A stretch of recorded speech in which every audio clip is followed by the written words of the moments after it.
Alright folks, welcome back. Let me ask you this, if you had to stop your bike right now, could you do it safely and under control? So today we're going to take braking techniques that talk literally about saving your life. While we ride, I'll walk you through how to use your brakes properly, when to use each one, and the habits that keep you safe on real roads. Alright, let's talk about first why braking matters. Braking is the most important skill on a motorcycle. You can have perfect cornering lines, you can look stylish in your gear, but if you can't stop quickly and smoothly, you're putting yourself at risk. The good news is, once you understand how braking works, it becomes second nature. Now, it's going to be a little bit tricky demonstrating this on the ride, because of course you can't see my right hand and right foot in operation whilst I'm looking around, because I don't have multiple cameras. But anyway, your front brake is your main stopper, everyone. The front brake does about between 70 to 80% of the work when stopping. That might sound scary at first, but the bike's design actually shifts weight forward, giving your front tyre more grip as you squeeze. Now the key word is squeeze, not grab. Smooth. Progressive pressure builds braking power while keeping the tyre planted. Now, of course, you've got your rear brake. Now that's for control and stability. Now the rear brake isn't as powerful, but it plays a huge role in stability.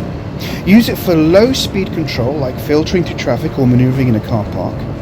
Out on the road, a light touch on the rear can settle a bike, especially if you're braking in a straight line or heavy stomping. That just locks the wheel and makes things messy, of course. Now, we've also got something called engine braking. Don't forget about engine braking, as rolling off the throttle and downshifting helps you slow you down naturally without touching the brakes. It's smoother and it takes some strain off the brake system. Just remember to match your revs so the engine doesn't jolt you forward when you downshift. Not always a pleasant one if you do that. Now, of course, emergency braking is an important thing, and it's the big one. If a car pulls out, you need to react fast.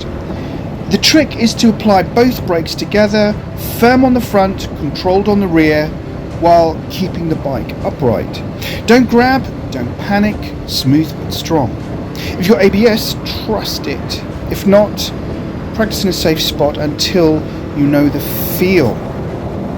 Now, of course, you've also got braking in corners, which is always a big one for newbies.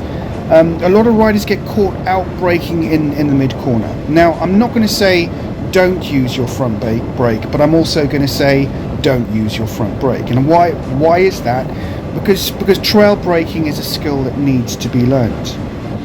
Ideally, you do your braking before you lean. But if you have to slow down in a bend, use gentle pressure on the brakes and keep the bike as upright as possible. Look through the corner, not at the hazard, and let the bike roll out smoothly. The reason why I would get new riders to avoid using the front brake around corners is because it's whilst you're learning the skill, it's never good to lose the front end. All right. Road awareness and braking distance. Braking isn't just about your hands and feet, it's also about your eyes.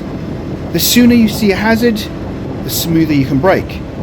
That's why looking far ahead, scanning traffic is so important. And at 60 miles an hour, your stopping distance is about 70 meters. That's more than half a football pitch. Spot things early and you'll never have to panic brake. Now, practice and confidence. Like anything, braking gets easier with practice. Find an empty car park or a quiet road and test your stopping at different speeds. Get used to how your bike feels under hard braking. That way, if you ever need to do it for real, you won't freeze. Your muscle memory will kick in. Now, final thoughts. Here's the takeaway. Use your front brake as your main stopper, your rear for stability, and don't forget engine braking. Practice emergency stops until they feel natural, and always look ahead to give yourself more time. These simple techniques can make all the difference when it matters most. And of course, that's something that people who haven't taken their test yet will need to prove on the Mod 1 here in England. Now, if you found this ride along helpful, give it a like and hit the subscribe or follow for more real-world motorcycle tips. And let me know in the comments, what braking habits do you find hardest to master?